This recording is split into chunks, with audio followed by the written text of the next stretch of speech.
I have a. It's okay. We don't have a representative from council, but we still have a, so, okay. Welcome, everybody. And I would like to call to order the December 11th, 2024 EAC monthly meeting. Everybody, John distributed a copy of the last month's minutes. And if everybody had a chance to look at those, I'd ask if there's any edits or objections or changes to those minutes. Okay. Can we have a motion to approve the minutes? Motion to approve. Second. Okay, all in favor? Aye. Good. Okay, first up, and this works out very well, we have public comments. And Arch, we welcome you to join us and to give us your expertise. Appreciate it. Mhm. Okay, so public comment participants, please state my name. So my name is Arch Autenreith, ARCH, last name AUTENREITH. I live at 8696 West Barkhurst Drive, over by the Breezewood plan. So I've met some of you before, some of you I haven't. So I am a board certified master arborist. I have a local company, Northwood Tree Care, that focuses on preservation and maintenance of trees. That is what I'm passionate about. And came in unannounced to kind of share a little bit of news, talk about trees a little bit. I'm going to try to keep this short, 5 minutes. Bear with me a little bit. So Jeff, I mentioned this to you before, but I'm going to step back quite a bit to 1734. 19 years before the first written description of McCandless, a white oak acorn. White oak is a native and climate resistant species, one of the most ecologically beneficial trees in our area, germinated north of the headwaters of the Ohio River in a land now called McCandless Township, along a path that is now Cumberland Road. That seedling managed to persist and grow into a vigorous tree. Native Americans continued to occupy this area until 1794 and 1795. German settlers used this young tree's relatives to build a log church. In 1804, two men received 400 acres and a land grant from the Commonwealth of Pennsylvania. And for $1, they sold or donated 4 acres to the church and burial ground. In 1829, the church was officially incorporated as the German Church of St. John of Allegheny County. Later became known as St. John Lutheran Church of Highland, across Cumberland Road from Northland Public Library. So this young tree persisted, became a sentinel tree in the area, known locally as St. John's Oak. We're going to skip forward 150 years. And as the church grew, a large parking lot was established beneath the oak's crown, with entry and exit drives framing the tree's base. I don't have a projector, but I'm showing y'all what that looks like, right? So you can see how this goes on the other side. In 1988, the historic and cultural significance of St. John's White Oak was recognized in the Bicentennial Trees of Allegheny County book. Have y'all seen that book before? You can rent it from the library. They have it down at Carnegie. It's pretty cool. Pretty cool. I actually have this slideshow. I have a page from it. Allegedly. Find it later. At that time in 1988, that was an estimated age of 252 years old. So far older than America itself. Veteran trees are of considerable size and age for a given species, and at an advanced life stage, which provides high social, cultural, and ecological value. This was a veteran tree at that age. It was 50 inches diameter in 1988 when measured. Lacking adequate support or protection from the parking lot, injury to the root zone and crown led to the decline of the northwest portion of the tree's crown and trunk. Surprisingly, based on measurements from August of this year, this veteran tree continued a steady growth rate still, even at almost 300 years old, 290 some years old. measuring 56.9 inches DBH, layering on almost 0.2 inches or 1/5 inch diameter of trunk wood every year, even after all of this injury. This tree was doing what resilient trees do best. It was strengthening the surviving tissue and demonstrating remarkable potential for retrenchment and recovery. During summer of 2024, a call for bids for removal of this tree went out to local tree services. I was personally asked to bid on removal. I did a pro bono evaluation, and after inspection determined removal was unnecessary. This is a heritage tree in our area, probably the most iconic tree in McCandless, and so proposed alternative risk reduction management techniques. Within our industry, we do have tree risk assessment qualifications. We do have matrices that determine levels of risk and ways to mitigate risk to acceptable degrees. On August 27th, 2024, I emailed the EAC about any historic veteran tree preservation ordinances. Quoting myself, this is one of the oldest trees, second oldest documented, not only in McCandless, but in Allegheny County, documented at between 280 and 300 years old, pre-Revolutionary War. September 5th, 2024, I received a response. Our tree preservation ordinances only apply to land development situations. We don't have any official designation for a historic tree in an individual sense. It's Wednesday, tomorrow's Thursday. 2 weeks ago, that tree was removed. Cut down. It had a lush crown during the season before removal, plenty of live growth. And the stump was ground out. So we're not able to see the stump and rings. That area is now filled in. If you drive by, you're not even going to know it was ever there, erased from history in springtime. So what led to this heritage tree's removal? A few things. Continuous injurious management decisions, insufficient protection. At worst, based on our industry accepted risk matrices, the tree posed a moderate risk. After preservation based intervention and risk reduction techniques, that oak would have been updated as a low risk tree. So now what? So that's why I'm here, to be part of the conversation of now what? We're going to have to do something. I have kids. I grew up in the area. So my mom lived on Cromwell, knew that tree very well. I have 3 young sons. My oldest goes to McKnight Elementary. And I know a lot of us have children, grandchildren, family, community. That's why we're all here, right? Not because we're making a bunch of money, but because we actually care about the community. And that's why we're the Environmental Advisory Committee meeting, because we actually care about this environment. Why do these trees matter? Because these are the largest building blocks, the largest pieces of this greater ecosystem. I had come here before saying, I'm here, let me know how I can help. Now I'm here saying, how can I help? Any questions?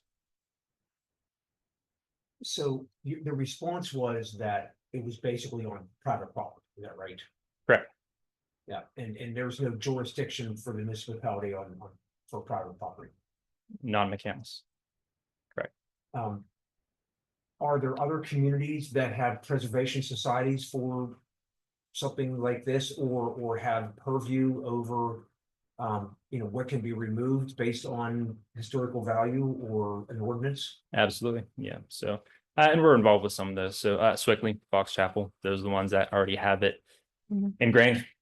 And so one of my employees, once again, I'm a board certified master arborist. Give me another 2 weeks, I'll be a tree risk assessment qualified arborist as well.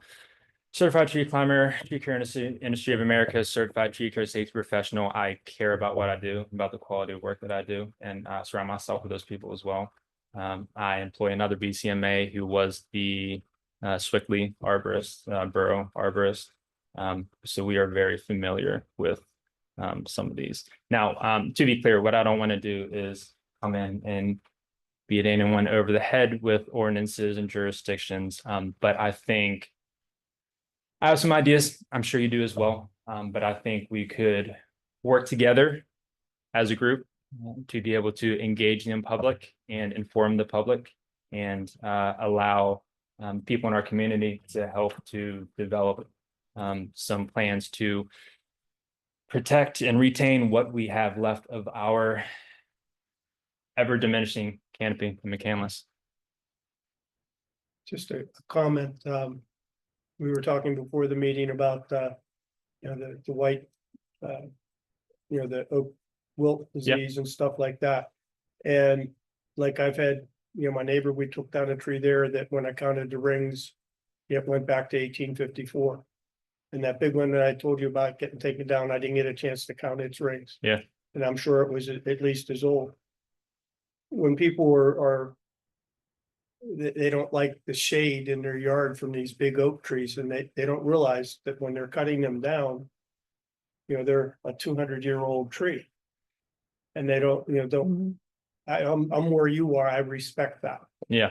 And you know, like I asked you before the meeting, are people taking trees down and then not planting them, like my neighbor next to me that's had a lot of trees come down from storm and stuff, and they're not replanting. I don't know how we go through the public education process of encouraging people to maintain and manage their trees that they have, and to also replace things that have been removed. Yeah, I agree. I have some ideas, and I bet if we put our heads together collectively, we could figure out some good ways to That do might that. be doing we do with in association with Northland Library. We Certainly. do, you know, some programs with them, and that would be an interesting program to do maybe in the spring as things are starting to bud out and people are starting to think green again, so to speak. Yeah, I'm with you. You have access to one of a handful of board certified master arborists in Pittsburgh, who's going to help. So if that looks like educational events, if that looks like tree talks, tree walks, if that looks like presentations, I am going to be giving a presentation at FIPS in January. I'm going to be giving a presentation for our chapter symposium in March. I'm giving a presentation for there's an urban forestry event in June in the city of Pittsburgh. Let me help. Question, do you do any work with the county parks? Yeah, so if you drove through the parks last year, you may have noticed that some of the most hazardous trees along the main areas had some maintenance. Some were removed, some were pruned. That was me setting that up. So I put together a volunteer day. I got together 7 or 8, 9 different local companies. You would not believe how I had to fight to give away free tree work, but I did. I am involved with the parks and I understand that. And Andy Beckley has retired, so my main arm twister is gone. So yep, so Andy was great. Tony Moreno was there as well. Tony something. And I actually was just talking with Andrew Grove today. So I'm trying to continue to develop that I'll try relationship. to help you along. That'd be great. Yeah, we have what I would say is the best county park stone's throw from here. So let's take advantage of it. So let's give opportunity for other people to have show lots of questions for you. Go ahead, Jonathan. Well, I was gonna say, like, how about at the state level? Have you ever, because I know that there is a, let me see what I have here. Like the Bureau of Forestry, and there's a rural community forestry division there that does a lot with trees and finding grants and things for that. Have you ever worked with them before? I have not. I think so. We have a partnership with Tree Pittsburgh. We have a good relationship with them. Okay.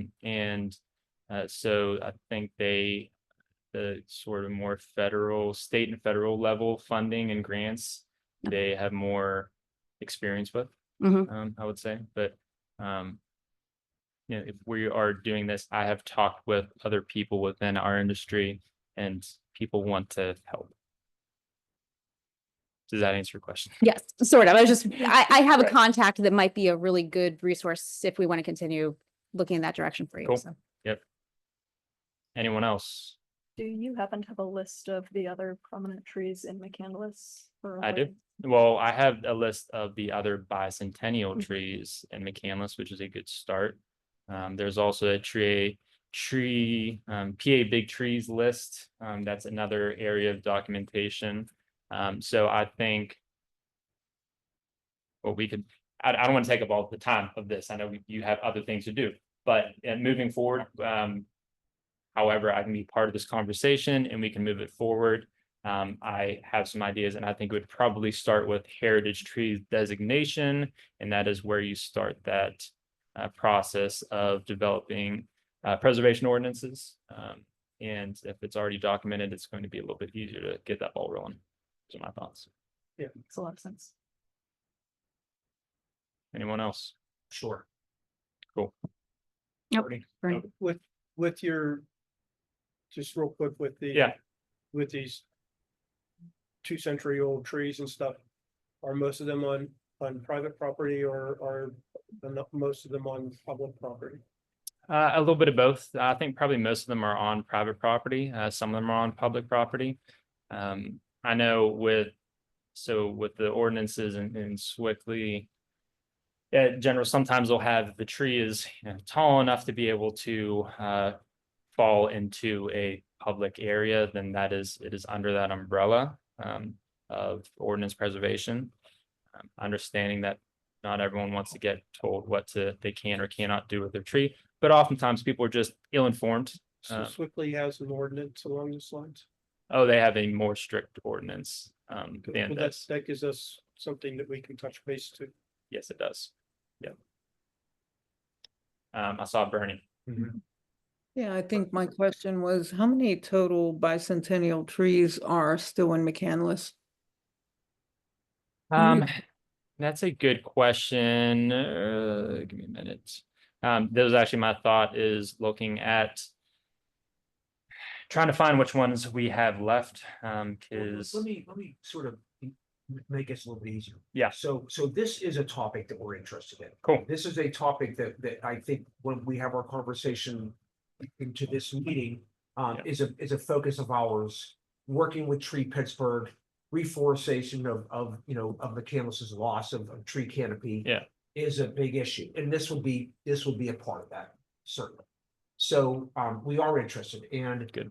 if because I'm not aware of your initial email to EAC and then the response by what I would guess is probably the zoning commission would probably be the ones that would have responded to that, because or ordinances or whatever. So I'd like to catch up on that, and then also could you email sort of start the conversation through the EAC email. Yep. About that question about where they are or how we can access those and how we can further this conversation. Totally. Yeah. Yeah. We can start that so that y'all can do what you need to do here today. But if I just send it to the group EAC email, yeah, I will do that. Keep an eye out for it. I just checked quickly. 1988, there were, I believe, 8 other trees that were bicentennial trees. Not sure how many are still around. Yeah. And so That answer, I appreciate that. oh, you're welcome. Hi. Hi. This is Trish. Thank you for joining us. I'm sorry I couldn't be there with you tonight. I'm the council liaison for tonight. Nick is out of the country. I do agree we probably shouldn't take up too much time, and this should be possibly a subcommittee type of project to get it something in front of council. I know council would, as a council, we're all pretty happy to consider environmental issues. I don't think there's anyone in council who wouldn't have an open mind to something like this. But I'm thinking right now, my brain's going to what a great project this might be for our student representative to get like an Instagram type post of these 8 or so trees we do have in McCandless, just to start getting the community thinking about this. So we Wonderful. can get as community support as possible. Sounds great. Happy to hear it. Last note to make. So we talked about reforestation. Reforestation is important. Maintaining the trees that are here, that are mature, is maybe even more. It's going to be another 300 years before we have a tree that is bigger trees, bigger value, bigger benefits. Older trees, bigger benefits. Bigger, older trees are the most beneficial. There was a study at University of Pennsylvania done for 24-inch sycamores. It took 1,600 2.5-inch, 3-inch caliper sycamores to create the same amount of benefits as for mature sycamores. So just the theme of let's keep our forest here instead of thinking about that reforestation all the time.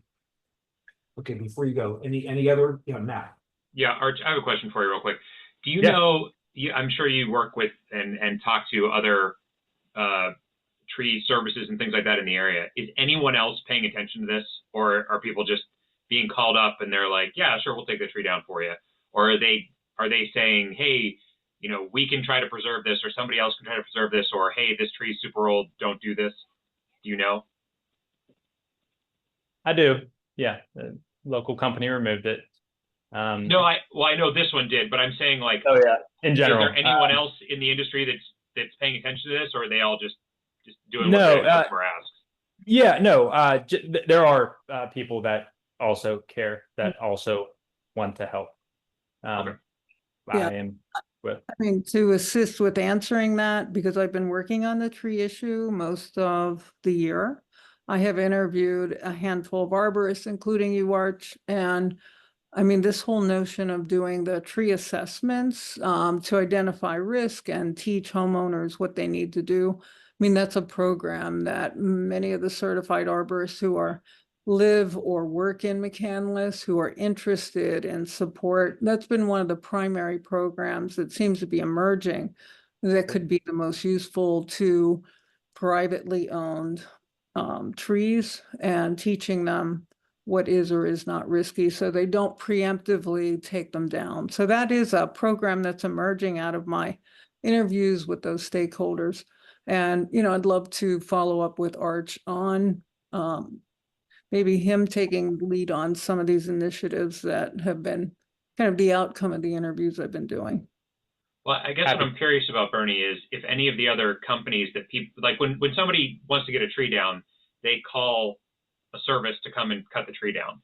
And what I'm curious of is, are there arborists at these companies, or are these companies just we come in with our saws and we take them down?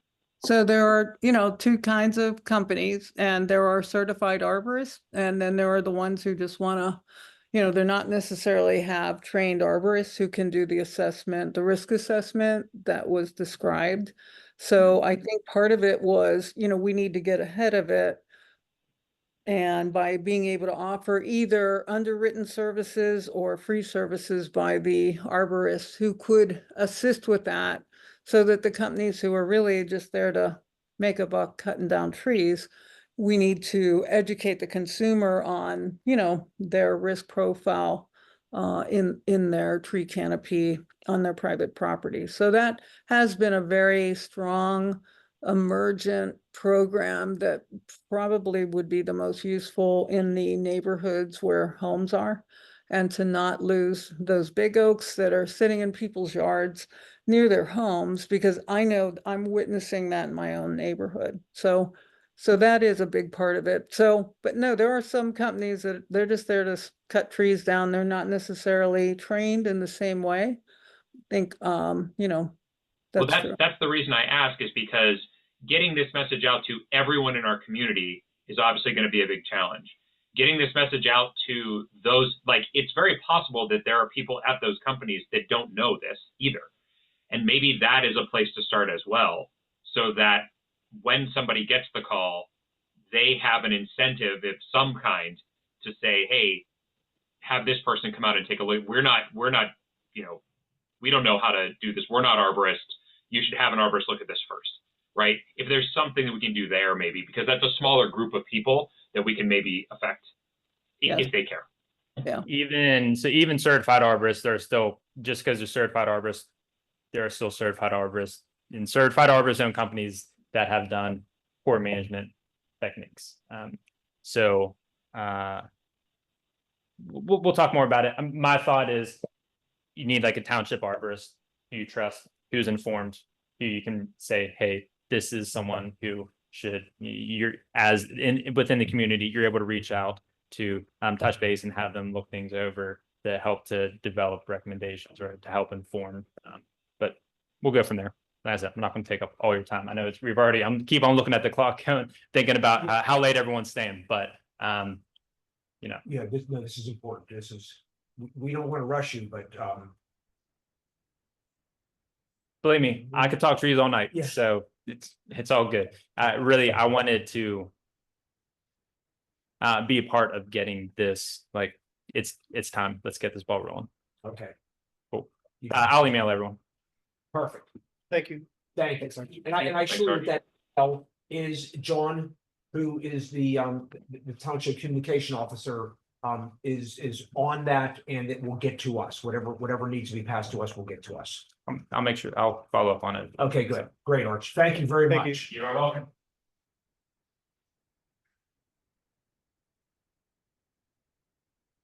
Well, okay, so next up is a student report from James. We do not have James here this evening, so let's move on to project updates. The first one is sustainability. I'll be very brief. I was due to attend a Penn State conference on a community community greenhouse gas inventory. We would have completed the inventory, which is which is the last item on our goal of gold. We are 99.45% complete. That would have been the last item. The instructor for that course got COVID, so it was canceled. So I got a call on the way saying, don't come. You already know everything, it's going to be very elementary. So now I have a meeting set up with Sawyer at Sustainable PA to go ahead and give him the information that I have, which should complete that, which means that we will be 100% complete. But let's be honest, I've been saying that now for a year and a half. So, we'll see whenever, it gets done. And if there's one more thing, then, I'll come to report that next month. But that's where we are right now. Any questions for sustainability? I'm happy to help you if you need any help putting together. Yeah, thank you. sacrifice. And in Just- fact, no, this is one where, we provided the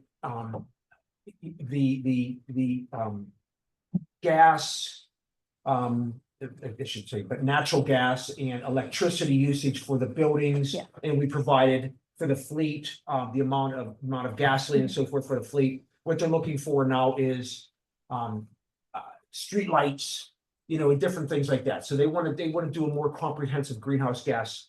And we have those, and John actually provided those with me, so for me. So we should be able to just give him the numbers and get them done. If we need to go on beyond that, then Okay, yeah. I'm just looking at, I'm here to help if you need. put a bow on this thing. Thank you. And that brings us to deer management. Ken, if you could update us on where that Yes. stands? The deer management kind of really falls in with what Archer's talking about to a large extent, in that, like in our parks and our woodland areas, we don't have those young oak trees and stuff growing up because deer eat them. Basically all of our, there's no regeneration. All of our native wildflowers and plants have been eaten because of the deer. So just with our deer management program here in McCandless, we use suburban whitetail hunters to hunt on landowners who give them permission to hunt. And their goal is to try to harvest as many mature does as they can. So when we look at deer management in McCandless at this point in time, the suburban whitetail hunters harvested 8 more deer in November, for a total of 36 so far in archery season. On McCandless and the roads, the dead deer that had been picked up by McCandless, which excludes 19 from McKnight Road because those are state roads. There has been 129 deer since mid-September. There's been 3 times as many deer harvested by cars as have been harvested by hunters. We have way too many deer. We need to be looking at doing something more to reduce our deer population, and we are working on that. And when we get things where they're supposed to be, I'll report on that. But Walk and Wall Park, I mean, part of the discussion from one of the participants is, that works with Tree Pittsburgh and thing is planting trees. The only way you can plant trees in Wall Park is if you have wire around them and bird netting around the wire. It's the only way you can get anything to grow. Otherwise, the deer will eat it. We can't reestablish any of our native wild plants or anything again because stilt grass is taking over and barberry and all these invasives. So we can't do anything until we get the deer population down to where it can be, so that we can have a healthy deer herd and also have a healthy, sustainable forest and woodlots in our community. So it's an ongoing process, and it's one of the things that we're working on to see if we can get things to where they need to be. Any questions? Thank you, Ken. Moving on to community outreach. I have on here catch basin decals, which I've dropped off that along with the glue and all the tools to James. I'm not sure that it's important that James is here or not, but Matt, in your mind, when does that begin? When should they be doing that? I mean, obviously it's early, so.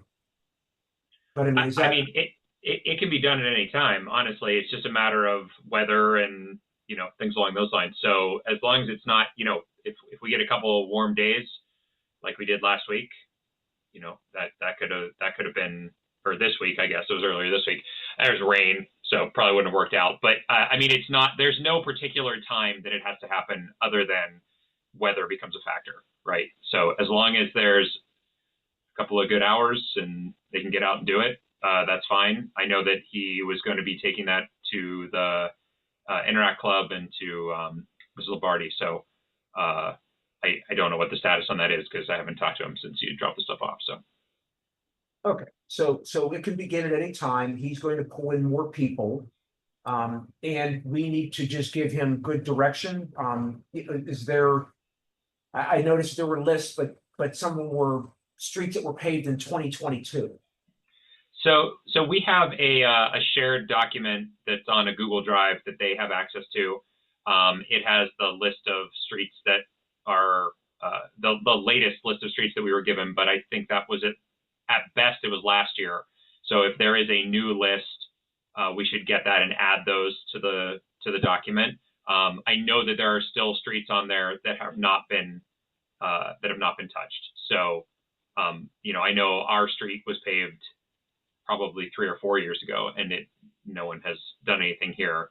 I tried to get some decals myself at one point, but was unable to get any. So I think they were out at that point or something along those lines. Anyway, there are plenty around here that are on that list that have not been addressed yet. So we should get more to add them so that we can, put more on there. But there's still a bunch on there that need to be addressed. Okay. So then with good weather, with Interact Club activity and the list that exists now, because giving them a new list when we still have lists that exist from 2022 or 2023, he has enough to work with. He has places to go. And plus I have 1,000 as decals, so.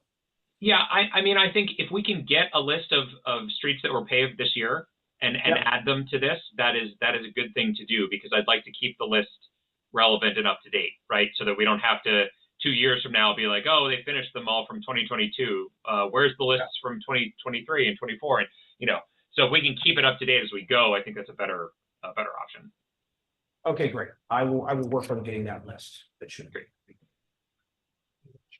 Public Works. Okay. Good. Okay, questions about that? Moving on to Winterfest week. All right. Oh, yeah. All right, so Fest, it was a very cold night. But we made it through. Overall, little recap about what we did. We had paper that I acquired from the Center for Creative Reuse and just a lot of different colors of green. And then we had leaf cutouts there that we were tracing around, cutting out for the kids. We decided kind of last minute that that was going to be the better way to do it, just in case we got mobbed with kids. It wasn't kids running around with scissors or anything like that. We could have them kind of hand it out and kind of go down the row, like, here, you can have one, you can have one, you can have one.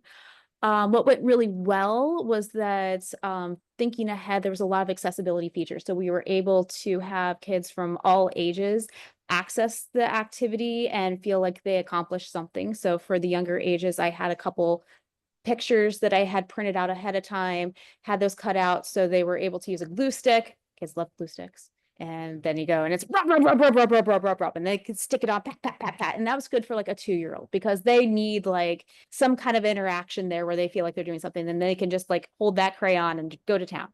The next age up was able to draw pictures about things. And then beyond there, kids could also write a small sentence, a couple words, best they could, depending on which level they were at. So it came out very cute. We were able to stick it all in the tree.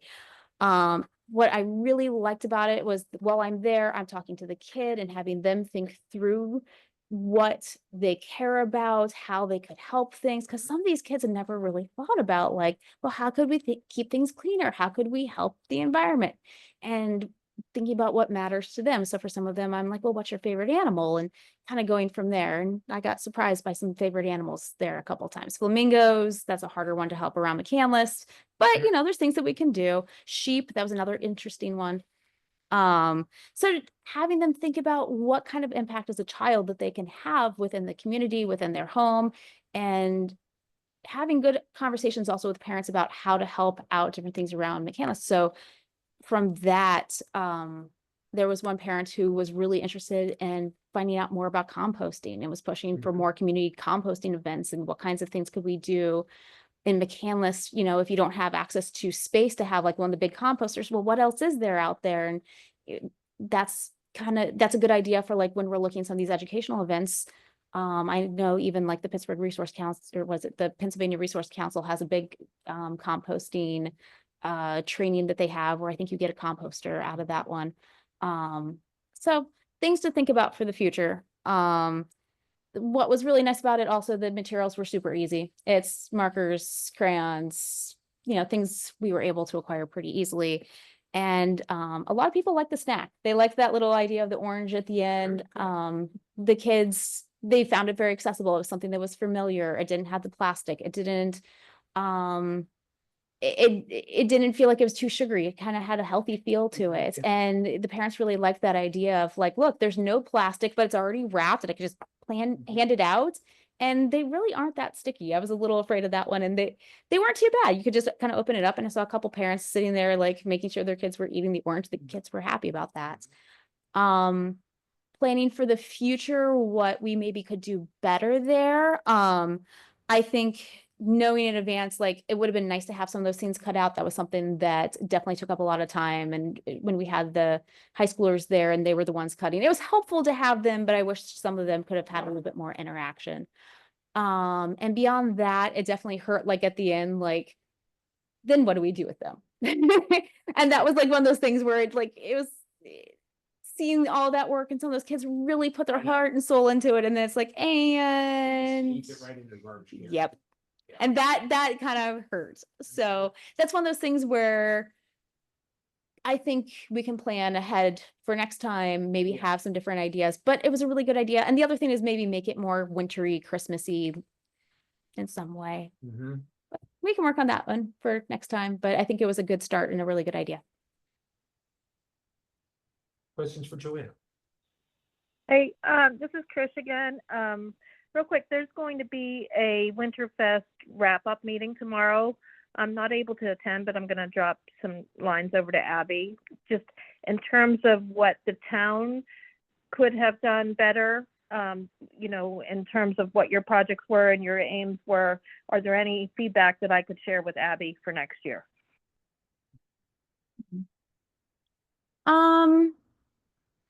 Well, for planning, I don't know if this was available, but for planning for next year, if there's something in advance, if people know what the different crafts are, because I think part of it was also we don't want to overlap with what the craft tables are doing if we're doing a more crafty some kind of activity. So we don't want to have, we're doing the exact same craft. So that was one of the things that concerned us when we were making it. Okay. Did you have enough space with the two tables, you think? We did. I'll comment on that one, Trish. We did, we had enough space. I wouldn't say that Winterfest was a place where people were looking to have conversations about litter pickup and things like that, but Yeah. we were afforded a space and we were happy to have it. And I had probably 10 good conversations where people were asking what we did and you know, how can they get involved? And I had 6 signups on the sheet and a couple of the QR code. You know, not many, but that wasn't. Okay. Okay. So that was you know, that was as much as we could hope for, I think, at that time. Yes, Bernie. Yeah, I would love to see, you know, Joanna, these suggestions that the students made or the children made about, you know, what they could do to, you know, improve or, you know, assist McCandless in their environmental. Is there any way to get those published in the, you know, the newsletter anonymously, like, you know, Paul B or, you know, and I mean, I think it'd be a really interesting way to celebrate, you know, what young people were thinking about, you know, regardless of how, you know, silly or not the ideas were. I definitely took pictures. I have a couple, some of my favorites I went through and I made sure to document the kids who were some of my favorites, some of the ones that really thought about things. One of them is a picture that a little girl drew, but I really loved talking her through the process of how she got to that point of drawing that picture. And that's the reason I took that picture in particular. It's going to be pictures of flowers, but she said that she loved butterflies. And so walking her through, well, how do we help butterflies? And well, what do butterflies eat? Well, butterflies, you know, she's like pollen. I'm like, nectar. Okay, yeah. Post. And where does that come from? Well, flowers. Well, how can we give them more food? Oh, and you saw that little light switch. She's like, plant more flowers. And so that was her drawing, was more flowers. And just seeing that light switch. Yes, it's a picture of flowers because that was the level that she was at, but that was meaningful. And so I can send out the pictures that I took of the different leaves that were some of my favorites just for reference. To follow up on that, so what if we used a picture that was the best one, the best you know, the best visual from the tree, and you could actually see words on these? I mean, I know a lot of them is just you know, somebody go like this, but what if we found a good one and we put it into a not an environmental tip, but we use that and said, you know, did you know that the youth of McCandless is, you know, Oh, like here's like more trees. I made sure to get some of them. And I can send these out, but there's like, don't be a litter bug, recycle stuff, recycle. I love this one. Yeah. It was phonetically That's a good written. I love that one. okay, maybe we can incorporate that into the McMillan. Mhm. Is that your point, Bernie? Fantastic. Not to jump ahead to that, but as we think about just the January timing, right, reset for the new year, it'd be great to like bring that into the idea of, you know, hearing from the youth in terms of they want to do differently this year, right? Like we go into 2025 and reset ourselves personally, but also just as a community.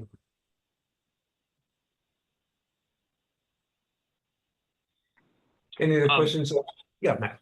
Just a thing to add about Winterfest. So we had for sort of the second event in a row, a little volunteering snafu came up. And so I've been in touch with Abby about this. And from this point for moving forward, Abby is going to have a section for EAC volunteers on the town's side of getting the volunteers. We are not going to get our own volunteers moving forward because there's just too much confusion. We had a student who was supposed to show up at our table, but had signed up in 2 different places. When they showed up, they saw Abby. They asked what they should do. Abby assigned them to the scavenger hunt. They never showed up at our table. And there was a lot of confusion because they had requested a letter and there was all kinds of stuff. So to try to alleviate that, we're going to stop us getting volunteers and the town getting volunteers, and the town's just going to have an EAC section. They're going to get the volunteers that we need for us to sign up through that same thing. So just as an FYI moving forward. Thank you. And Jeff, I sent you and John the link to the response sheet from the QR code. For anybody that filled out the Google form, you have 1 response on there right now. Okay, very good.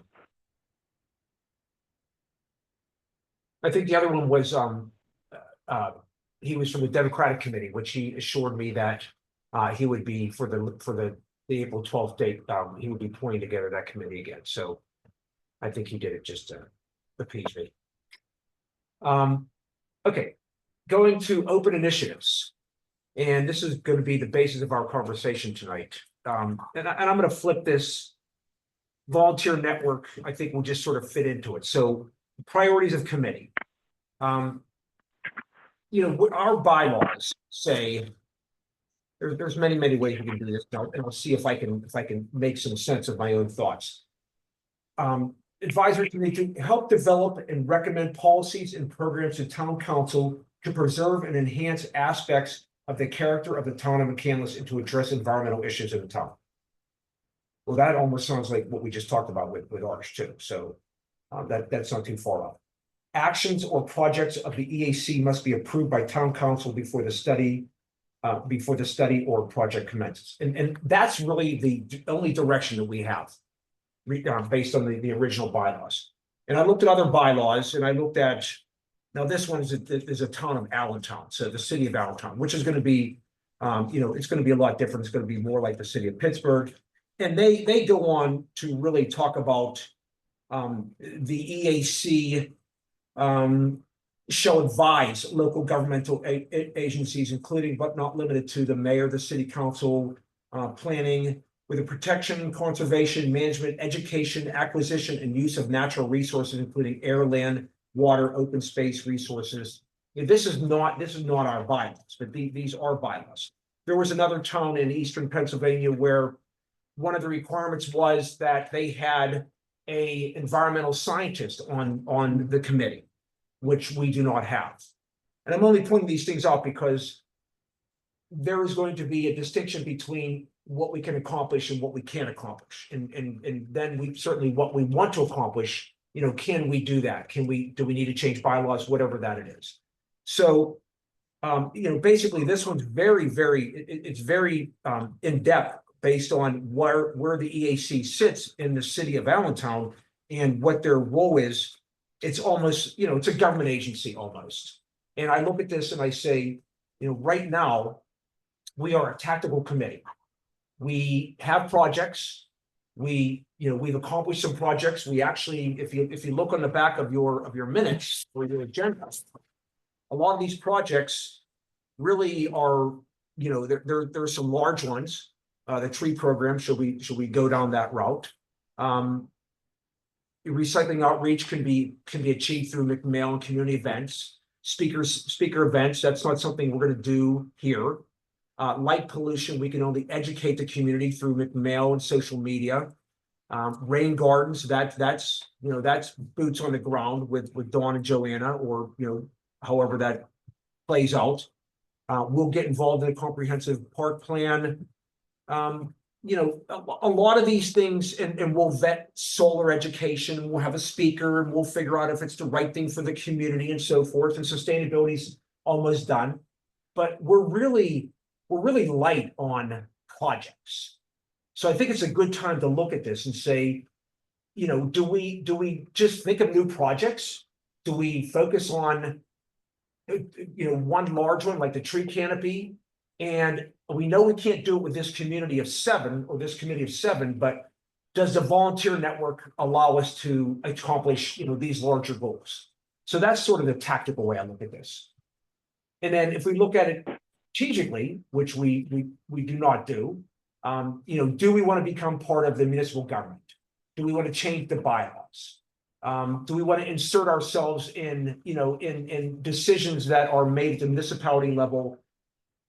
That's beyond the park's comprehensive plan. So, do we want to go down that road? Or do we want to stay tactical, expand the base of what we do, or do we want to stay tactical and put it under the heading of sustainability, Bernie, as you had mentioned? So do we want to be under an umbrella of sustainability and we just look at what the sustainability program is and we say, we fit in here, we don't fit in here. This is what guides us, and this is what guides our project list. So setting the table with those thoughts, and that's a lot, but I think we have to decide who we are and how we want to do this, because I really do believe, I look at this and I say, we don't have a lot on our plate. And we should get something on our plate, but how do we do that? Matt, I'll turn to you first. Your thoughts. Gosh, I guess I feel like we do have a lot of things actually rolling right now. We do have a lot of irons in the fire. So things like the roadside cleanup take a lot of time and planning to do. This landscape planting guide that we need to update. I mean, we haven't even looked at that. We haven't even started on that. The catch basin decals, obviously that's not something that we need to do. It's kind of going on outside of us. But I think there are things going on. And I think the tree program that we're talking about, I think putting together a volunteer network, I think these are going to be large scale projects that we're going to need. We meet once a month, and I don't know about anybody else, but I don't have a ton of time outside of this to work on things myself. And so I don't know how big we want to go as far as becoming part of the government and actually making advising on, things that the town is going to do, or allowing development to happen or not allowing development and things like that.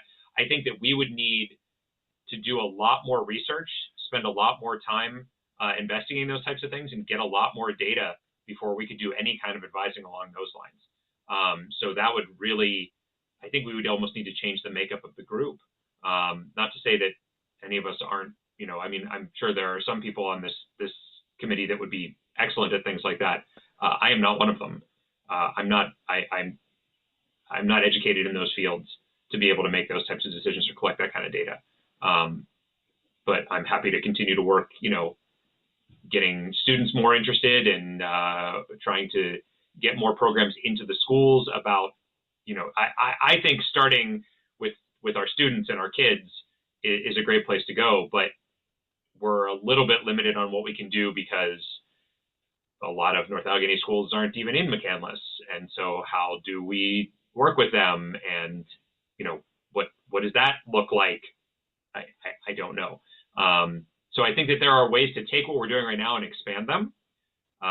Or we can start to look at other projects and things like that. Certainly people have brought new things to our attention, and we can be working on those as well. But I don't know. I don't know if that answers any of your questions or just raises more.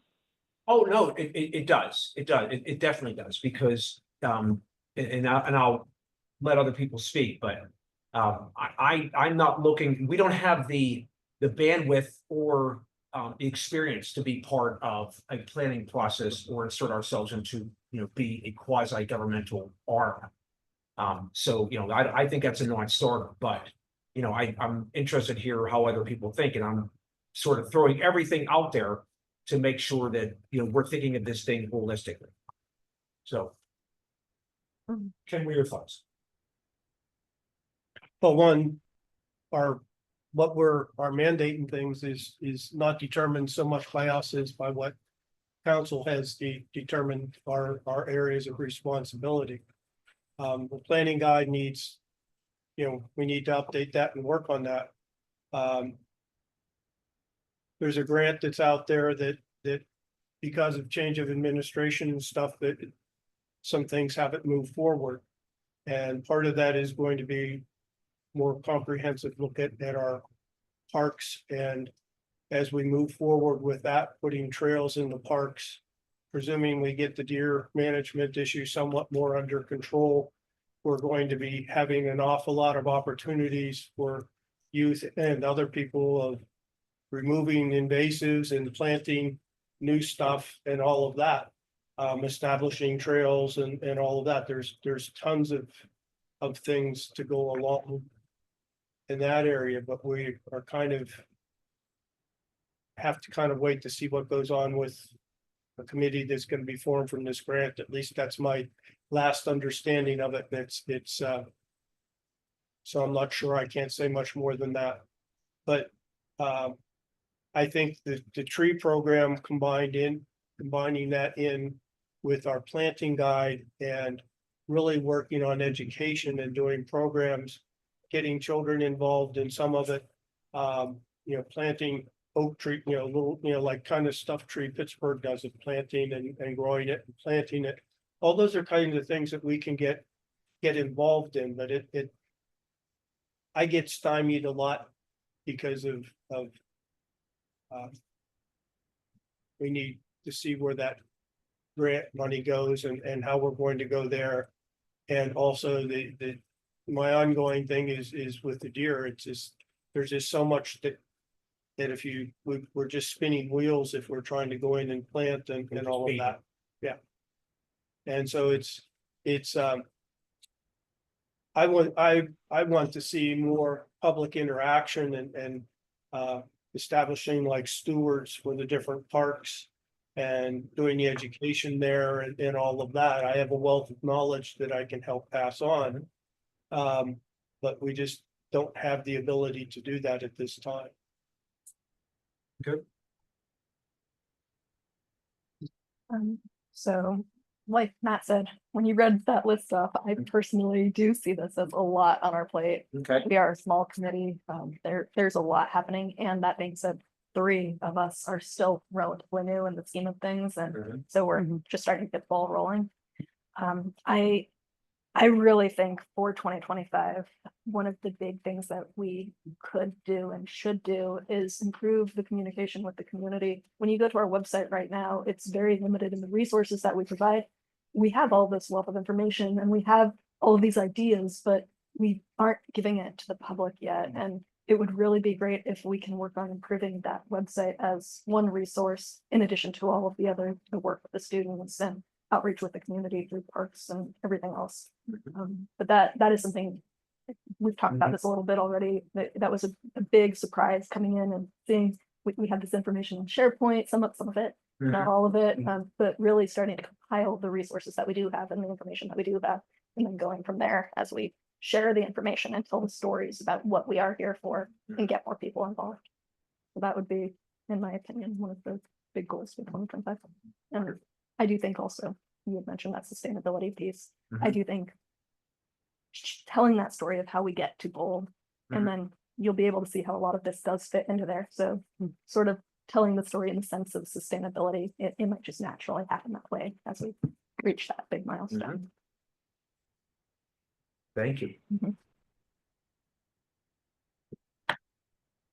Just your. So having checked out some of these things, going out to the rain gardens and looking a little bit at like the landscape planting guide, listening to Bernie and chatting with her about like the tree program a little bit. And there's a lot of ongoing, as Melissa mentioned, like we do have a lot. And I feel like where I want to see things go is in a more sustainable management type of way, where it's like you're looking at the rain gardens and they're massive. I don't know if you guys have been out there. Massive rain gardens, and how much work needs to go into them to get them back up to a level where they aren't filled with invasive species. They aren't, you can see the beauty in there, literally the beauty bush that's in there and the button bush. And there's so many beauty berry. there's so many amazing plants that are just hidden away, covered up by buckthorn and all these other invasive species. So it's like, I think overall, we need to find a way to continue these projects beyond just us on the committee, but we were talking about the volunteer network, the stewardships, where it can't just be us going out there with the shovels. We need to make sure we have people who feel motivated and can carry on this legacy of, if we're going to have a project put in place, there needs to be a time that it needs to be done, and it needs to have a way to continue on without somebody on this committee going out with a shovel Mhm. and trying to dig out on their own, all of the Japanese knotweed. Because that takes forever and it's just not sustainable. So that's what I want to see moving forward, is how can we have sustainability as far as manpower as well. Mhm. And so I really like the volunteer network and feeding off of that and making stewardships and that kind of thing. Tying back in, if you had information on the website about Mhm. the rain garden, Mhm. you then Mhm. give that opportunity Mhm. for people to learn. And sign also up, building get up involved. partnerships, Mhm. the partnerships with different people in the community who have a huge interest in trees or native plants or whatever. Like if we're working with someone like Wild Ones or the Audubon Society or whoever it happens to be, building up these relationships within the community that already these people already are out there. They're already in groups that want to help out.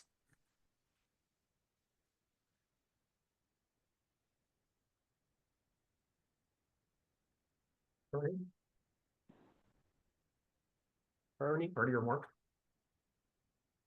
Thoughts? Go ahead, Bernie. I'm gonna say you can go, Mark. Okay, so the thing striking me in addition to, I think, what you guys have said is putting part of my roles communications hat on as I look about these projects, and in some ways daunted by the scope of what we could take on, but again, only knowing we're 7+ a volunteer network or whoever we can connect with in the community to help us. And Jeff, you said a phrase that's resonating with me, which is like, who do we want to be, right? And how do we, whether it's through the website or at the events, how do we succinctly and effectively communicate who we are and what we do to the public? I think that's something we struggle with now because sustainability is such a massive topic and it's not realistic for us to tackle that whole thing. And so, like, going through these projects, and I'm just trying to bucket them and find commonalities between them. And we talk about education a whole bunch, which is a massive piece of what we do. And I think everybody agrees that that's a role that we should play. We got to focus on what those things are, but I think education is a kind of ingrained piece of what we do. We ourselves also act, right? Whether it's doing roadside cleanup, digging up gardens, getting others to actually act on these things too, because I think we hear from all of us is, everybody's here because of the passion, but we also don't want to just sit on a committee and talk about sustainability. We want to make sure that we're driving some type of change. And then the piece of connecting, right? Whether that's with folks in the community, with the volunteer network, with experts, bringing them in for speaker series, other communities who are good examples for bylaws or whatever it might be. And so it drew me to this framework of kind of the EAC, which is educate, act, and connect. Is that our role in the community? And these projects, initiatives all fit into one of those buckets. They don't have to, it's not a criteria, but it lets us be able to communicate effectively what it is we do. And then when we have certain projects or initiatives, we know that they're falling in here somewhere, and it feels like an easier way, whether it's through the website and the way to organize the website, social media with James and his help, to be able to just have a methodology together. And then within those initiatives, again, we have to prioritize and figure out what exactly we want to focus on. But this list of projects is super helpful, Jeff. It's the first time I kind of just been able to step back and go, there's some commonality here that we can sum up. Thank you.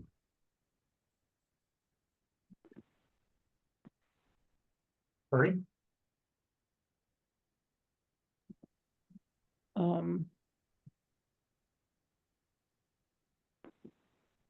think, I've only, I think since I've been here.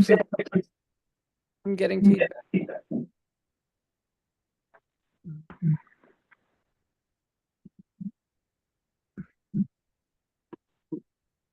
I'll try now. Can you hear me? Yeah, we hear you Yep. fine.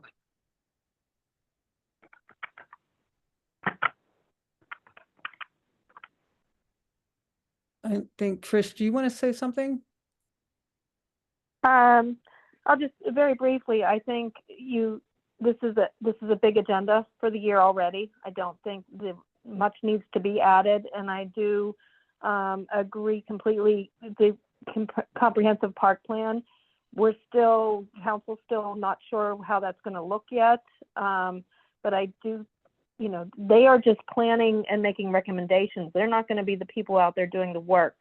So we are going to be relying on folks like the EAC and other volunteers to make these visions become reality. So I would leave some of the resource of this group for that.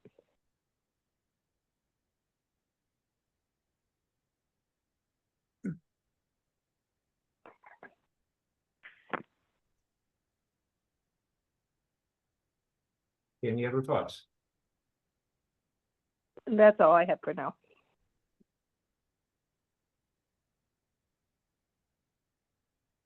Well, it seems pretty conclusive then. The list is the list, and I guess it's what people want to work on and the way they want to work on it. So it's more tactical than strategic. I mean, my main concern is we have people like our speaker tonight who have their noses pressed against the glass, and we just don't seem to have a way to bring them in and engage them. And I would just like for that to change. And I keep getting this duality about the volunteer network. We can't do it because McCandless does it. But I don't know how you engage a community if we're not capable of, managing the request for that engagement. Mark, I think you said it, educate, act, and connect. And I think, rather than one-offs, where it's like whack-a-mole, I guess I work more strategically, and, I can work tactically the way, I guess we do things. It wouldn't be my preference, but I certainly will go along with the idea of, we'll just take each item as it comes and work on them, kind of piece by piece, rather than the context of a framework that they might fit into with the North Star guiding us. So I'm okay to, I guess, keep it simple. But I'm not so sure that our tactical approach isn't strategic in a way. When we're talking about educating, and when we're talking about educating at a like at a younger level, not just mature citizens. If we're talking about some other level of education, and if we're talking about something that is never been talked about, and that is tree restoration, tree saving our resources and trees. If we're talking about that, that's something we've never talked about. And that is a strategy in its own right. When we just say that we're looking at tree programs, number 3, that's never been on our list. And maybe that's what drives us. Maybe that is that education is the biggest part, or our act in that is the biggest part of our 2025. So I don't think that that's just tactical. Yeah, it makes me wonder, if we had to say to the community in January, we all have our resolutions, here's what the focus of the EAC is for the next 12 months. What would we say? Right, we have a list of projects, which, is tactical, there's commonalities there, but you can see a world in which, to your example, tree canopy and a broader conversation around preservation, education, awareness of trees could be one of those core topics, and that cuts across education, act and connecting, right? And that could be, speaker events, that could be cleanups, right? And that could be other versions of that. And then the second, you might have 2 or 3 more that are the core focuses this year, right? Because we can only control so much. And so it's trees, right, which has a play into the deer management as well. And what would those other 2 or 3 or 4 big topics be that I think everything that's on this list ladders into one of those in some way? To kind of like thinking back to Bernie's framework as she talked about it a few meetings ago. It feels like the guts are all there. It's just I think it would probably be beneficial at some point to have a true brainstorm session, where we just have a big whiteboard or virtual one, and we can truly like write things down and connect the dots. And because what Bernie was saying, a few months back about finding a way to tie a true purpose and to do it more methodology. Not talk right now. In a more methodology. What's the word? methodical. And more of that approach, rather than having it the way we do. I that As a there's line. value in that. Yeah, Right, yeah. that's what I'm saying. It seems, I'm sorry, Ken, you'll do 1 second, but it does seem tactical, but if that's what's gonna draw us, then that's gonna, that's who we are, and that's what our goal is, and there'll be tasks associated with that, but it's who we are. I think there's a applied strategy. I think Yeah. part of our job is to bring it out. Right. Well said. Large part of our strategic goals and things are going to be established through this committee on the parks. And then that's why I'm hesitant to get into things.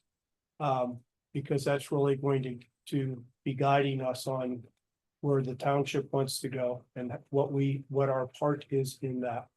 And that will give us more of a strategic framework to be working on. Right now, yes, we're tactically attacking different projects. But I don't know that our goal of this committee is to come up with, the strategic plan. I think that's more needs to come down to us from the council and from that committee. And so I've been very frustrated that committee hasn't, and it when you have change of administrations and all of that, it has thrown some curveballs into a lot of things. But once that is up and running and moving, and I'm sure that there'll be several of us from this committee that'll be involved in that. And move. But I think that's really where our strategic planning is going to be, from the town coming down to us through that Parks Commission. I would also say though, based off the bylaws, we are supposed to go to them and propose policy and idea. There might be things they don't realize are considerations that we might want to And we bring to do them that. as well. Okay. It's like with the trail in North in Wall Park and things like that. We go through and we have a piece of a form that we fill out and submit to them, and they okay it, and then we can go ahead and do it, kind of thing.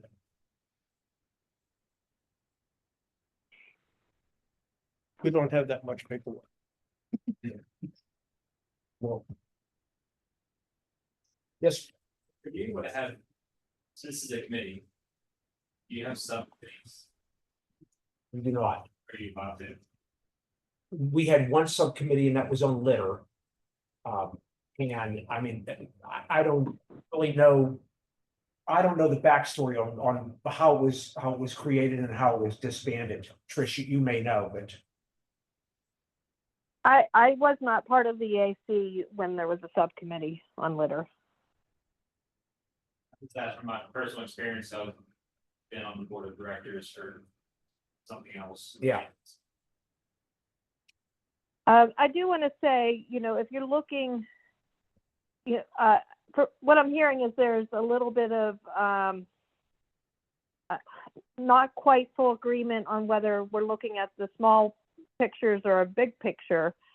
I know personally, I like to go back to our comprehensive plan and use that as a guiding force. And it might make sense for folks to take a look through that comprehensive plan to see where the EAC fits in with that. And I think a lot of these projects do fit in, but I don't know if maybe Bernie's looking for like a bigger picture focus, or, because the EAC has been successful in doing a lot of different projects that really have had positive impact. But it sounds like some of you may be leaning toward having a bigger impact, which is great, but it does need to be in conjunction with the council. Like the EAC is a subcommittee under the council, and the council is guided by the comprehensive plan. And I think, Trish, you hit the nail on the head. I know I read the comprehensive plan before I started, and you're right, it gives you a context to operate from. But I do think we're not necessarily as a committee, so many of I think Ken was involved on the committee when EAC was heavily involved in participating in that comprehensive plan. But I think, where we are now is this crew is not engaged in it. It's not something we're involved with implementing. It's not something we're involved in using it as a guiding document, on our day-to-day decision making. So I feel like there was a historical drop where if you were a part of it, you understood it. And if you weren't, you can read it, but you don't know how to have the level of impact that I think the original EAC, when it was formed, had when it created. So we're just kind of doing the follow-up now of, the projects that are, I think, legacy projects from the time when that was started. So I just want to throw something in real quick with like with Wall Park. We intend on having a trail system in there, and we also intend on being able to connect Wall Park down to Potter Park, down to Vestal Park, out onto Rachel Carson Trail, but also connecting up into Franklin Park. All of those things are back there, but we're kind of stymied right now until we get some different things figured out. Those, there's big things that are there that we just don't have the ability to do anything about at the present time. But Ken, that was all legacy from the work you did on the comprehensive plan. All of what you just described came out of there. So, you are heavily involved in it because it came out of the time, when you were a part of developing it with a team of people who are now carrying it forward, however slowly. And by the way, I think that's good, but I think that's where there's a historical drop about how things came to be that, I think for anybody new starting here, there should be a contextual briefing on, not just here you are on this committee, here's a project list, but rather, it's like the background, the history, how did we get here? And then maybe a little bit more of a, the fill in on why you're so heavily involved in that project.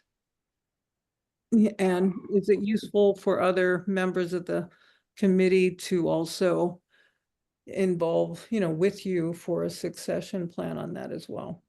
It really comes in, a lot of things are built on something that you've done. And so like once we start getting Wall Park trails in there, once the deer management issue gets down, that opens up a whole broad spectrum of things for people with a stewardship program, getting students involved with it and other people involved in planting and reestablishing. But all these things, you have to start where you are and build. And so we're kind of at a floor right now, and we can't really move right now. I think the issue is that the way, like when I came onto the EAC a couple of years ago, the way it was introduced to me was, oh, great, you're here. What are some things that you're interested in? Oh, you want to head up a project on that? Perfect. Do it. And we are all working individually on our own things. And when we need help, we say, hey, I need help on this thing. Or if there's something like Winterfest where we're all going to be there, it's like, okay, what should we do there? All right, great, we'll do that, right? It's a one-time event. And litter pickup is not a one-time event, but it's an event, right? It's a thing that happens versus this larger scale kind of project in which we are looking at different aspects of it. And like, I think Mark said something about like, you know, the tree program, you know, there's education in it, and there's this part in it, and there's deer management in it, and there's this, right? And that's great. And if we want to attack things in that manner, I don't think there's a problem with that. But then somebody has to lead that effort. Somebody has to be the project manager on that and say, here are the different parts of this that we need to do. And here are the things. And okay, so this person is going to be focusing on this aspect of it, and this person is going to be organizing the volunteers on this aspect of it, and these people are going to do these parts, right? We need somebody who's going to be doing that. And right now, we don't really do that. We have more of a, okay, what are you working on? Great. What are you working on? Perfect. What are you working on? Great. And that's, so it's a different style. And if we want to do that larger type of project and have it focused on things, cool. Somebody needs to take the lead on it, and we need to figure that out. We need a project manager, essentially, is what it comes down to. And if people are able to do that, that's awesome. I absolutely could not project manage a project that size in my spare time. Like, there's no way that I could volunteer to do that. Now, I would absolutely volunteer to take a role in that project. I would love to be a stakeholder, but I couldn't be the project manager. And I don't know if anybody has the bandwidth for that. And if they do, cool, let's do it, right? Because it sounds like that would be really great. We could have synergy going on, and we could, like, it would be great for our messaging. It would be great for getting people involved. I think it would be really impactful. I just don't know. I don't know. Can we? Do we have that kind of bandwidth? Well, as always, we recognize that we are 7 people. And we recognize that 5 of these 7 have careers. So, you know, we only have as much bandwidth as possible to accomplish things. And that's why I think that this conversation is so important to figure out, you know, how we want to sort of proceed. And and I think it's an excellent point that, again, if we have an umbrella and we define it there, no matter what that umbrella is, we have sort of a way to educate, act, and connect. And each of us will have different roles in that. And maybe you're education or educating, and maybe you're acting, but I mean, so we'll break this thing off. We're not going to solve this tonight, but I think we know how to put one foot in front of the other after tonight's conversation. And that was the goal of tonight's conversation. And I think we got there. I had on there also volunteer network, and I think that is an equally important conversation. That's what's going to make this thing happen. We don't have the time to talk about that tonight. That's going to be, I think, the topic for next meeting, but how we take all this information and how we can put it to action in cooperation with Abby or the township or whatever volunteer, because I know that there's a volunteer network out there. Now, Bernie, you might have run into something else, and there's some education for the committee that you can give us. But, I know there are people that are interested in this, and then there are people that are interested in the Heritage Center, and there are people interested in something. So there's an army of people, of the 29,000 citizens in the canvas, that are interested in different things. And how do we tap into that? So I think that's our conversation for next time. But I believe we have a path forward. Yeah, I think one of the things is we have to determine if we are the ones that do stuff or we are the ones that get people to do stuff. Right? If that makes sense. Like, yeah. Are we the ones who are like Joanna was talking about, like having, going out and we've got the shovel in our hands and we're the ones that are doing those things? Are we leading these projects, or are we finding out what needs to be done, organizing people to get it done, and telling the town this is what is happening and this is what needs to happen? Like, we need to get this message about the trees to the council. I'm sure Trish is going to take that for us to council, right? Because we get this from Arch, and then we have to get it to council, and then council has to act on it, because we can't. Like, we can say we want to reach out, we want to educate more people, but our reach is limited because we don't have a mouthpiece right now. So what is that mouthpiece? Is it McMail? How many people are reading McMail? I don't know, but not enough, right? Like, is it the town crier? You know, not enough. So how do we do that, and how do we organize people to do that? And what is our role in that? I think that those are some of the things that we need to talk about and think about. And so with that, if there's some action that we want to take with regard to the tree canopy, or you know, what Arch was talking about, is that something that we have to go to council on? I mean, I'm the chair, but I don't know the answer to this question. Or, you know, or can we just, do we have to go and get that approved as a project, or do we just sort of start to, you know? Make a suggestion to council, send it up to council, they vote on it, and then you go with it. Okay.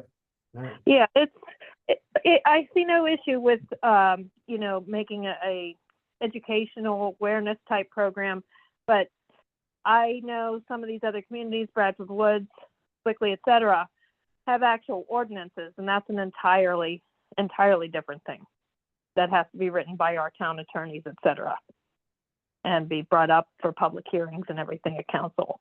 But I don't see our council having any problem with educational type of programs.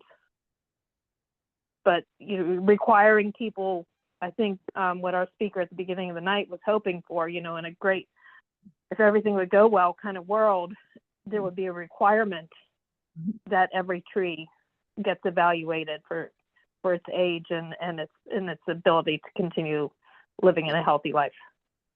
But for a town to require that would be the entire ordinance process. No, I mean, just to correct what I think the speaker was saying, there's 8 trees in McCandless that he'd like to see protected. That are legacy trees. I think that's something very different than what I said. I've been investigating tree programs, and the reason I haven't come forward with one is the more you dig into them, the more complicated it becomes. And so, you know, John Bogarski and I talked after the last meeting about, you know, sometimes it really is just putting 20 trees in the ground on Arbor Day, something as trite as that, you know, because it's an elephant and you got to take small bites out of it at a time. And I think, Trish, what I was raising with Jeff about the need to go to council is, you know, this will likely require significant dollars, which are available through grant programs. But you know, before we even take that step, you know, I'd like to just, and I know Jack Casey, during my selection period on this committee, he was aware that this is what I was interested in, was developing a tree program for McCandless and the restoration of tree canopy. So it's a larger initiative than 20 trees on Arbor Day. But I do think it's been challenging because the more, you know, it's fraught with this issue you just described. Nobody wants us touching policy, legislation. So it's just, let's just go plant some trees, but it's still going to require applying for dollars somewhere.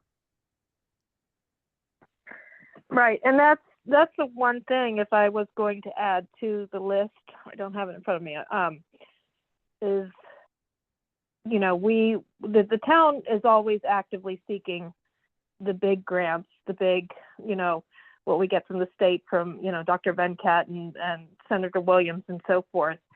But some of these projects are the type of things that there might be a $5,000 grant out there. And like our town doesn't actively seek those out as it should. But if you, as a committee, knew of them, it would definitely be beneficial to present them to council. Yeah, and so do we do that at the point of now when we're building a program, or do we do it right at the moment where we identify where those funding doors are and propose it then. I would say, you know, if you, you know, maybe,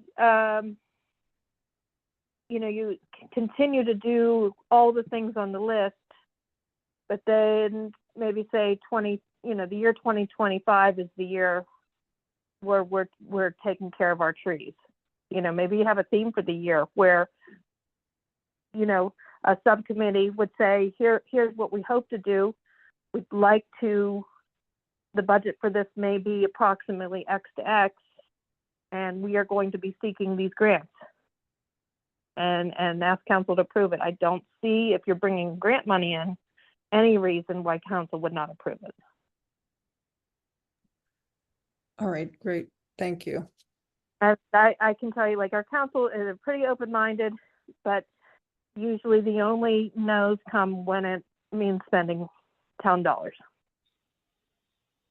Trish, let me ask you, I know that we're very close to time here, so what is, if we did think that there should be an ordinance, or we did think that there should be a change in policy, how do we go about that?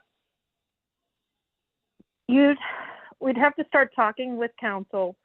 I know council, one thing, anytime there's something like this, we want to know who else, what other communities have it, and how's it working there. That is a big question, because we never want to reinvent the wheel on these sort of things. Okay. And then, so how is that done? Like, is that done through you, or?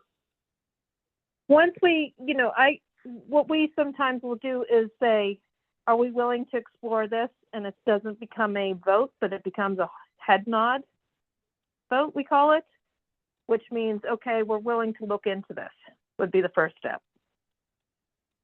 But again, like, is that something that you would bring up, or does one of us need to attend a meeting? Like, how do we start that process? I would say both of those things should happen. I could bring it up, Nick could bring it up, get a flavor. I think Jack would be willing to listen. I think everybody's willing to listen.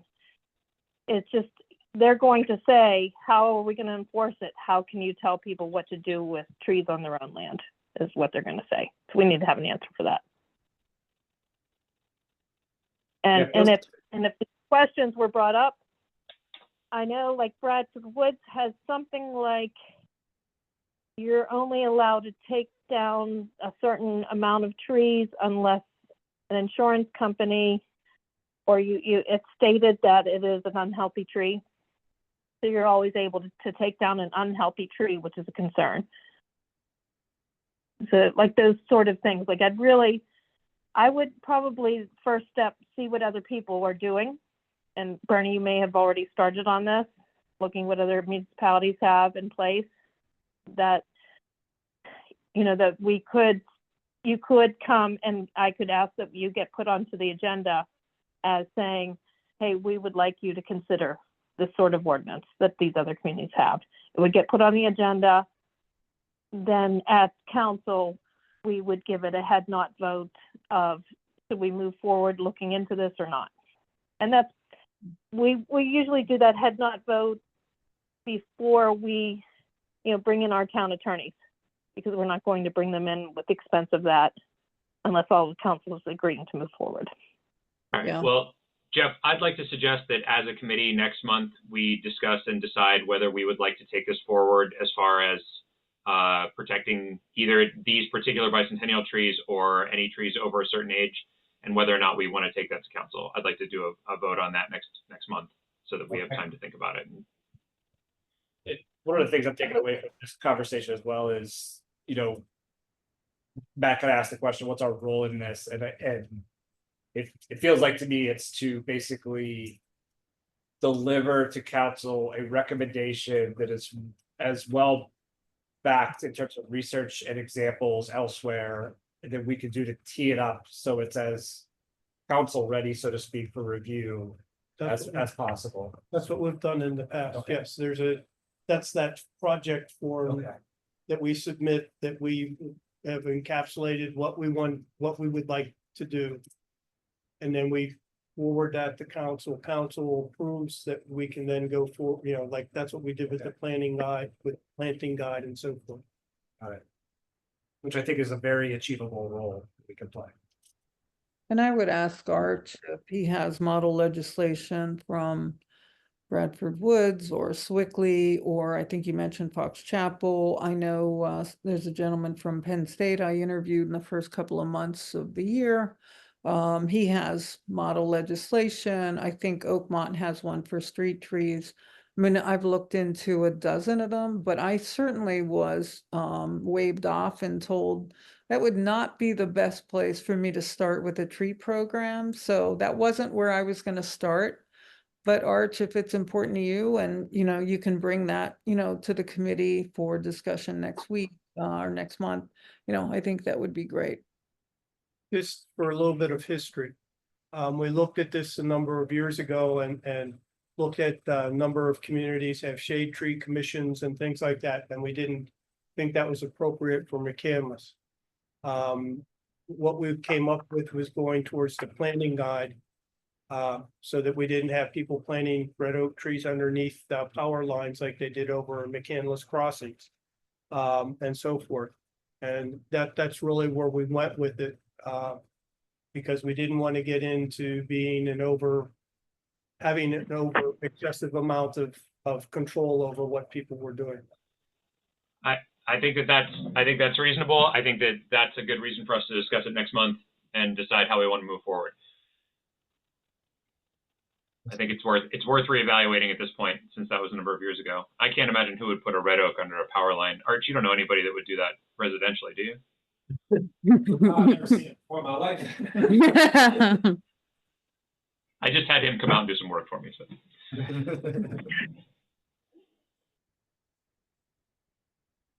Great. Shall we move on? Shall. Less exciting topics. Great job on the McMill. That was the recycling one, right? Was it? Holiday sustainability. What was it? Holiday sustainability. That's right. Yeah. And so we need something for January. Any thoughts come to mind? We could recycle something. I can't think of anything that's What we've done in the past a lot of times is, this is when you want to prune your trees, your oak trees. This is when you want to prune your apple trees and things like that during dormancy. And so John probably has the big tip that we've done on that, you know, for the past Okay. couple of years. okay. We'll try to pull that one out there. You could be- And I'll run it past you. I'll run it past you to make sure that we're pulling the right one, because, you know, as we've seen other ones, there might be 5, but we want to get the right one. Well, okay, that's great. Yes, So this comprehensive change, so if you need another set of eyes to help update, do it. perfect. Thank you. Yeah, I'm old school. Okay, on to Trish, any reports from council for the committee? We did just pass our budget for the year. Happy to say that we are still more than 20 years now. I think we're going on about 24 years without a millage increase.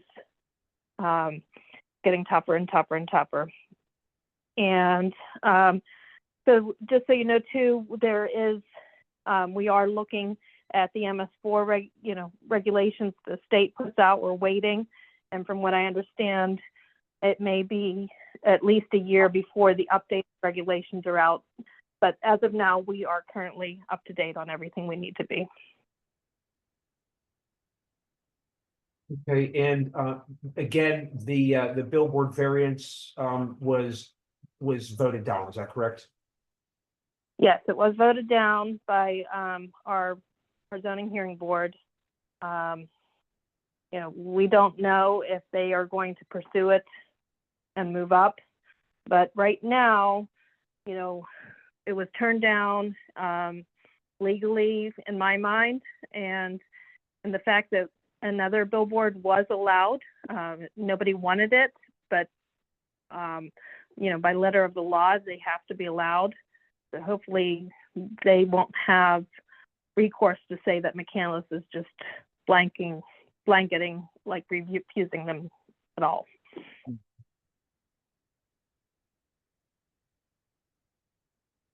I'm not sure if you're aware that the other billboard is up further north on McKnight, on the same side, on the western side of McKnight, heading northbound, and it is going to be up a little further north from the old Outback.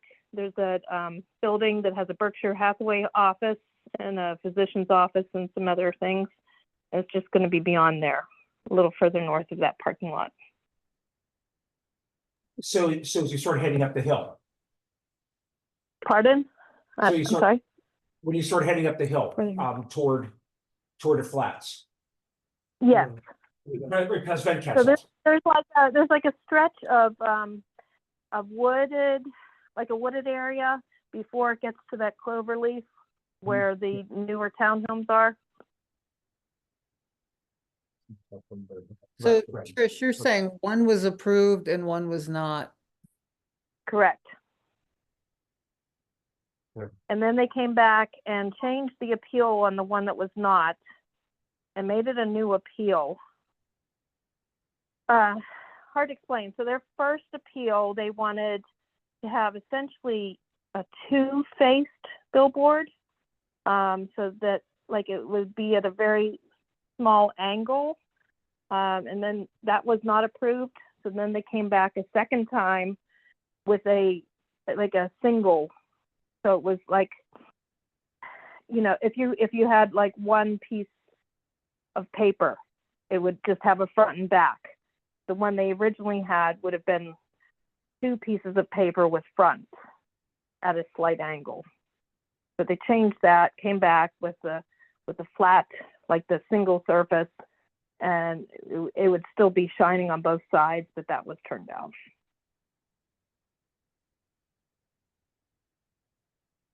Any other questions for Trish? Okay, then the topics for next month, it looks like we've defined these as the discussion around the ordinance, potential change in ordinances. The volunteer network. And we should discuss the first speaker for our quarterly speaker series. I would Jeff, like, can I add? Mhm. Sorry, go ahead, Bernie. yeah, I'd just like to do an update on where the tree research is with Tree Pittsburgh and some of the programs, and just a little update on where the overarching program will be. Excellent, thank you. Yeah, And Jeff, I'd like to add, since we only meet once a month, it might be a good idea to start talking about the litter cleanup that's happening in April, because there'll only be 3, maybe 4 meetings before then. So Yep. you get to at least get that rolling. perfect. Any other topics? I sent an email out about the e-waste tour in January. They were not able to do it on a Saturday, but offered really any weekday we wanted to come. You know, they were proposing the week of the 20th or 27th, believing if we wanted to go on the 25th, would be interested in time around there. So they do have a tour that they can give, but they really wanted to be operational when we toured. So if we want to manage that through email, sorry that, you know, they can't do a tour on a weekend.